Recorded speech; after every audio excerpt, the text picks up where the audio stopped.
A Lynchian nightmare of broken dreams and twisted realities. An Italian adaptation of the melancholic world of Dostoevsky's White Nights. What could they possibly have in common? The protagonist, Mario, is a wanderer in the night, a modest clerk. One night he meets Natalia, an unadulterated young woman who is looking for her lover, who promised to return but hasn't. In a flashback, Natalia comes across her future lover while she's still literally and metaphorically pinned down. She's trapped in a lonesome life, dictated by her relationship with her grandmother. So it's no surprise when a handsome older man appears in the front door, it's an opportunity to escape. His presence is prominent and the door behind him is wide open. At some point in the future, when they are at the theater together, she recalls how she felt. We didn't say a word. But for me, it was as if we had said it all, that we'd love each other forever, that we'd never leave each other. At that moment, she allows herself to believe and fall for something that she idolized, a fantasy. She expresses what she wishes he had said. The two men in Natalia's life look very similar. They are replaceable, interchangeable. Natalia is shown crying in the past with her lover, exactly where Natalia is currently crying with the protagonist. For a split second, it's unclear who she's actually with. The cats and camera work ensures she alternates from one to another, seamlessly, hopelessly. The two men are projections of her own desires, to be seen and to be freed. Mario not only mirrors the lover she so patiently awaits, but also bounces off Natalia's own loneliness and the monotony that engulfs both their lives. The protagonist, like Betty in Mulholland Drive, wishes to be a savior, but really to save himself from loneliness. He clings on to someone young, naive, and easy to talk to. Both take initiative to assist their helpless love interest into finding what they've lost, or what they think they should be looking for. Thus, Mario is fueling his own need to feel important and needed, even if he disguises it as helping out. By the end of the film, Natalia turns her back to him as soon as her lover finally arrives.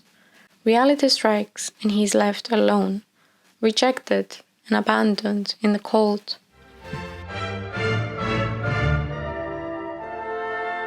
Similarly to Natalia, Rita is lost, clueless, and scared. Betty represents all of us. We've all at some point dreamt of a prettier, gutsier, more successful version of ourselves. It makes perfect sense why this story revolves around two women. They are there to mirror each other. Betty is simultaneously jealous of Rita and in love with her. Thus, Betty reimagines one of the worst nights of her life, where she was wounded with the utmost humiliation. In this parallel fantasy, she's no longer living in the romantic and professional coattails of her friend/lover. The dynamic has shifted. Rita is now the vulnerable one, giving Betty the upper hand. She is strong, leads her own story, and most importantly, she is needed by Rita. She transforms into a more masculine version of herself. She lies to her aunt, hangs up the phone to the police, breaks and enters, and comforts Rita physically and emotionally. By the end of the film, Betty returns to a dark, quiet, and empty home, having to face reality, a failed career, and a failed relationship. Reality is catching up, and the burden is too much to handle. Similarly to how Visconti's character ends up alone, forced to accept that it was all but a temporary escape. This comparison is the closest I've personally come into comprehending this masterpiece. At the end of the day, it boils down to insecurity and disappointment. Furthermore, it's noteworthy to re-emphasize the use of mirrors in both films.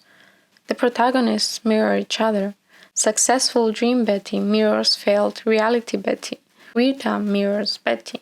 Mario mirrors Natalia. Natalia's lover mirrors Mario. Love is a reflection, a projection, fragile and temporary. Melodrama is also a well-utilized tool. The exaggerated, abstract, and poetic dialogue digs into the depths of unrecruited desires and longing for meaning.